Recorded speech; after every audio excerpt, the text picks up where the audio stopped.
This came up during the primary election, but it seems like it's come up more frequently since then, and that is the living arrangement for Zach Lahn, the Republican candidate for governor. Lahn was married once before, and he used to live in Wichita, Kansas, where he opened a school with Annie Koch. Those two eventually divorced their spouses, got married, and had children, but they had children from their previous relationships as well. Lahn says that he lives in Iowa, but that he has maintained a home in Wichita where he can stay when he goes back there to visit the children from his first marriage. He has faced criticism for going back and forth and questions about whether he considers himself an Iowa resident or a Kansas resident. I sat down with Lahn to address this. Rob Sand has been coming after you saying that you are not an Iowan. Explain to people your life, right? Yeah. Like, how do you do this and why, and what would this look like if you're governor? Yeah, so, well, first, I was born in Iowa, raised in Iowa, Western Iowa. I graduated from high school in Iowa. I started college in Iowa, where I got my pilot's license, actually my first semester of college at Iowa Central Community College. Then I was like a lot of Iowa kids, I moved away. I went off to college. I worked in Colorado and Montana. I moved back home. I was in Ankeny, Iowa in 2013. And then I went to start a school in Kansas. And then, in 2014, I bought our family farm back while I was living in Ankeny.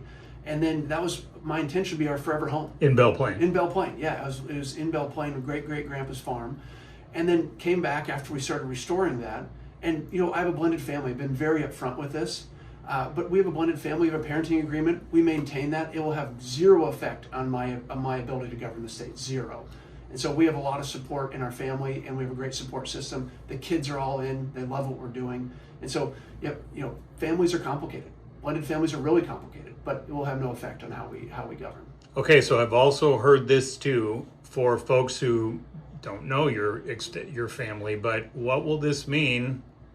Talking as a parent, what will this mean for your kids who live in Kansas, though? Will they not see dad as much? Oh no, they'll see. This is where I think a lot of confusion happens. The kids split time, so they're here in Iowa a whole lot of time, and so I'm a very present father. I've been a very present father for a long time, and I believe that they're going to be spending even more time, especially after we win. And it's a huge adventure for the family too. So I've said this very clearly. I would travel anywhere in the world for my kids, and I won't apologize for it. But we do have a blended family, like many Iowans have blended families, and we work it out very well with good co-parenting and good parenting agreements. Does it help that dad's a pilot? It does help that dad's a pilot, for sure. It does a lot. Well, not only for that, but just I can get anywhere in the state in about 45 minutes, and that helps a whole lot. And the kids love to fly with me, so it's fun. Can you still do that as governor? I don't know. I don't know the rules on this, but I hope I'm able to I would say I will do it as governor because I love to fly. Dad's a pilot. Both grandpas were career pilots. And my grandpa first learned to fly on the farm we live on now in the bean field. So it's just a big part of our history. It's a unique situation and another example about how a candidate's private life becomes a public matter, especially when that candidate is running for such a high-profile public position. That's a look inside Iowa politics.